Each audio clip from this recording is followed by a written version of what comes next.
This is what it's really like to drive on narrow UK countryside roads, in heavy rain. Reduced visibility, hidden bends, and unexpected hazards. Let's see how to stay safe. I'm waiting at a red temporary signal. The rain is pouring down, and visibility isn't great. Light turns green, so I'm moving off gently. If I accelerate too fast, the tires could lose grip, and that's the last thing you want in heavy rain. I'm approaching a roundabout here. You can see the signs, national speed limit. The road is splitting into 2 lanes now. The left lane is only for turning left, so since I'm going straight ahead, I'm positioning myself in the right-hand lane. Notice how I slow down smoothly before the roundabout, giving myself plenty of time to check traffic from the right. On wet roads, sharp braking at the last second is risky, so I always prepare early. Up ahead, I can see a warning sign indicating multiple bends in the road. In heavy rain like this, these bends become much trickier, visibility is reduced and the road is slippery. I'm already easing off the accelerator and positioning my car carefully in the lane. The key is to slow before the bend, not while turning. That way, I maintain control even if the tires lose a little grip on the wet surface. I'm also keeping my eyes on the road markings and watching for any oncoming traffic, cyclists, or even farm vehicles that could appear around the corner.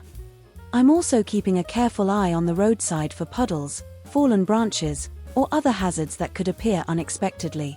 On roads like this, anticipation is everything. If you're a learner or a new driver, take extra care on countryside roads like this. Even though the speed limits are often higher, you need to drive according to the road conditions and your own ability to control the car. Up ahead, 3 warning signs. First, pedestrians with children, slow down and watch for anyone crossing. Second, a narrow road, position your car in the center to pass safely. Third, oncoming vehicles may be in the middle, reduce speed and stay alert, especially on wet roads like this. Along this countryside road, several side roads join at intervals, so I need to stay extra cautious. Even if I have priority, that doesn't mean I can drive blindly. I always expect the unexpected. Imagining the worst-case scenario helps me anticipate and react safely if something suddenly appears. I can see a slippery road sign up ahead. This is a clear warning that the road surface can be unpredictable, especially in this heavy rain. On roads like this, I adjust my speed carefully. If the road is clear and visibility is good, I might speed up slightly, but I stay ready to react. As soon as I reach bends, puddles, or narrow sections, or see a big vehicle coming towards me, I ease off the accelerator. It's all about staying smooth and in control. Wet roads can reduce tire grip significantly, so sudden acceleration or harsh braking could easily lead to skidding. I'm constantly scanning the road ahead, anticipating hazards, and keeping a safe distance from the edges and any obstacles. On countryside roads like this, it's not just about following speed limits, it's about driving according to the conditions and your ability to control the car safely. This is the road I drive every day, so I know exactly where the bends, puddles, and narrow stretches are. I even know which corners are prone to leaves, mud, or hidden dips after heavy rain. But here's the challenge: even if I know the road perfectly, other factors like how other people drive, unexpected vehicles approaching, or sudden hazards make it tricky. Have you ever driven a road so many times that you think you know it completely, but still something surprises you? That's why I never get complacent. I'm always scanning, anticipating, and staying ready to react. There's a slight bend to the left up ahead, so I ease off the accelerator early and steer gently. Even small bends can be tricky on wet roads, so smooth inputs are key, both on the wheel and the pedals, to maintain control and avoid sliding. The countryside road comes to an end here, and we're now entering a residential area. The speed limit drops to 30 miles per hour, so it's time to slow down and adjust my driving style. You can see the surroundings changing: houses, driveways, and narrower streets. In residential areas, there are more pedestrians, parked cars, and unexpected obstacles, so smooth control and heightened awareness are key. There's a children crossing sign. I stay alert for children as there might be school nearby. Up next is bus lane sign. Make sure to avoid the bus lane to drive safely and legally. Even if a bus lane isn't active now, I usually stay out of it, safer, and avoids any fines if I misread the timings.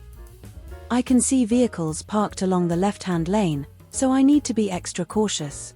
If a bus is running in the bus lane, it could suddenly change lanes, so I stay alert, keep a safe distance, and adjust my speed accordingly. I continue driving in the right-hand lane since the bus lane resumes after a short distance. Constantly switching lanes for short stretches can confuse other drivers and isn't a safe option, especially in wet conditions. Staying steady and predictable is key. The rain has finally eased, and the road ahead is getting clearer. Visibility is much better now, but I'm still keeping my speed and distance under control. Wet patches can linger, and other drivers may still be cautious or unpredictable. The road narrows here, so I keep my position steady and watch the mirrors. Just ahead, the bus lane starts again, so I stay in the right lane to keep things safe and predictable. There's a speed camera ahead, so I make sure I'm within the limit. Speed cameras aren't just about avoiding fines, they're placed where safety matters most, so it's a reminder to keep my speed under control. Traffic is stopped at the signal ahead, so I ease off the accelerator nice and early. I also change into the left lane to continue my route safely and smoothly. This stretch of road is quite tricky. I was in the right lane earlier, then had to move left, and now I need to shift back to the right again. Here's why. Before, the left lane was a bus lane, so I had to stay right. At this signal, both lanes go straight and even right-turning traffic can move when the light turns green with right green arrow, so I could technically use either. But just after this, the next signal has right-turning traffic that must give way to oncoming vehicles. If I stay in the right lane, I risk getting stuck behind them. That's why I choose the left lane here to go straight, but straight after that signal, I'll move back to the right lane, because cars are often parked in the left, and I don't want to keep weaving at the last minute. There's a slight bend to the left here, and with vehicles parked on both sides, the road feels much narrower. On top of that, there's a Pelican crossing coming up, so I stay extra alert, ready in case anyone presses the button or steps onto the crossing. The vehicle in front has come to a stop, so I ease off the accelerator, slow down smoothly, and get ready to stop. The vehicle in front has started moving, but I don't rush right away. I wait for a safe gap and make sure I can clearly see more of the road ahead before setting off. Patience here means smoother and safer driving. The Pelican crossing is green with no pedestrians, so I continue, but I'm also watching that car waiting to turn side road, just in case. Road awareness is key here. The bus has stopped at a bus stop. Passengers may suddenly cross the road, and the bus itself could pull out at any moment. So I stay cautious. The bus lane resumes on the left, so I stay in my lane and avoid moving into it to keep things safe and predictable. The vehicle in front is slowing down, so I start easing off the accelerator gently rather than braking harshly. By doing this, I maintain a smooth flow of traffic and reduce the risk of sudden stops. I also keep a close eye on the distance between me and the van ahead, making sure there's enough space to react safely if they brake harder or something unexpected happens.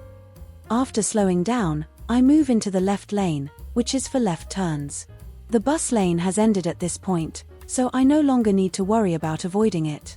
I make the lane change smoothly, checking mirrors and blind spots to ensure it's safe before committing. The light turns green, and it's safe to go. I move off smoothly, keeping an eye on the road and surrounding traffic. And that's a wrap on today's drive through this tricky countryside and residential route. We've navigated slippery roads, narrow lanes, bus lanes, parked vehicles, Pelican crossings, and tricky junctions, all in wet conditions. Remember, no matter how familiar a road is, staying alert, anticipating other drivers, and adjusting your speed to the conditions is always key. Smooth steering, patience, and good lane discipline make driving safer and less stressful. If you found this video helpful, don't forget to like, subscribe, and hit the notification bell so you won't miss future driving tips and real-life road examples. Thanks for watching, and drive safely. Last but not least, there's a parked vehicle on the left, and a pedestrian is waiting behind it, ready to cross the road. The right side is full of water, and oncoming vehicles are splashing, so I slow down and wait for a safe gap before proceeding. In situations like this, Patience and anticipation are key. I always prioritize the safety of pedestrians, other road users, and myself.